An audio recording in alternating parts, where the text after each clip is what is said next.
Yes, our peeps, what you saying? So today is day 2 of the Ramadan series, 30 nights to answer. So let me just tell you, some people don't realize. Ramadan is not a battle against food. Not your neighbor, not your enemies, and not society. The battle is you, your nafs, your ego, your cravings, and your habits. And if you lose this battle, it won't be because you are hungry. It will be because you are comfortable. We like to think Shaytan is the biggest problem, but Shaytan is locked away. And yet, people still sin, people still gossip, still lie, and they still watch what they shouldn't, and they still delay prayer. Why? Because the real battlefield is in the heart, and the nafs does not need Shaitan's help. Your heart is either chained or is being exposed. When you fast, Allah removes the distractions. Hunger weakens the body, but its strength awakens.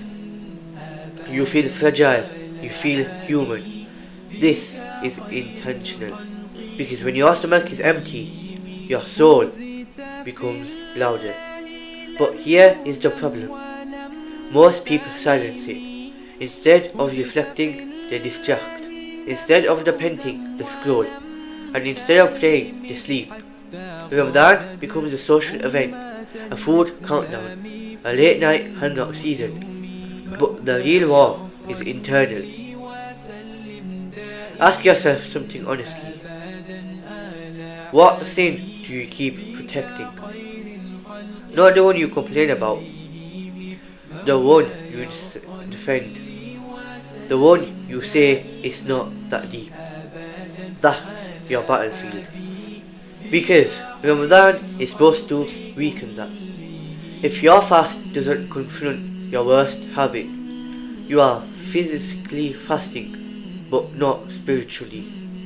And here is something dangerous.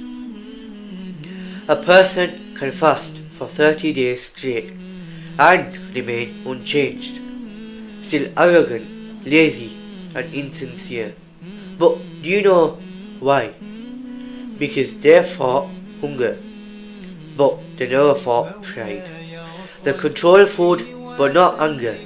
They avoided water, but not ego. Allah does not need your starvation. He wants your submission. Ramadan trains you in self-control. You prove to yourself that you can resist. You can avoid food when nobody sees you, which means you can't avoid sin when nobody sees you. But only if you decide to. But this is where sincerity comes in. Who are you when nobody is watching? If you are alone, fasting, and you could easily drink water, but you don't, that is sincerity. Now apply that to your secret sins. The same discipline exists, but you just don't use it.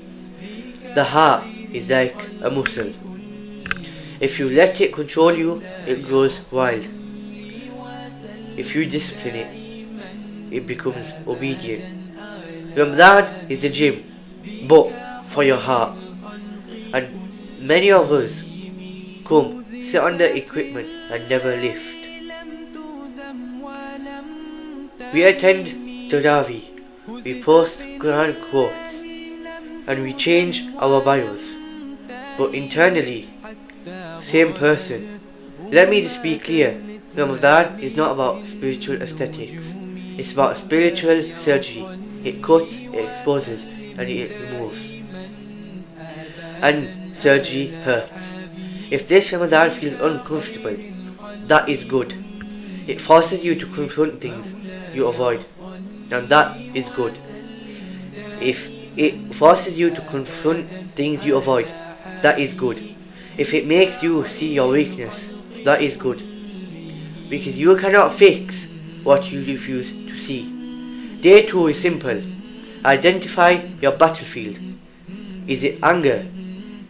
Is it lowering the gaze, laziness in prayer, arrogance, addiction, or backbiting? So pick one.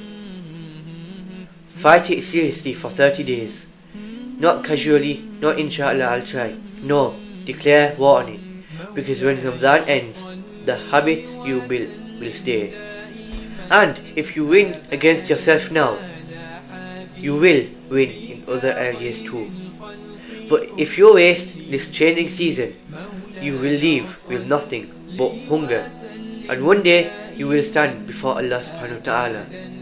He will ask, I gave you Ramadan, did you fight yourself? And only you know the answer. This is day 2 of 30 nights to answer. Tonight before you sleep, write down one weakness, only one weakness, and start fighting it tomorrow. Because the heart is the battlefield, and Ramadan is opportunity. So follow the studies and commit to war, and don't let your nafs win again. This is Bamsi signing off. Peace.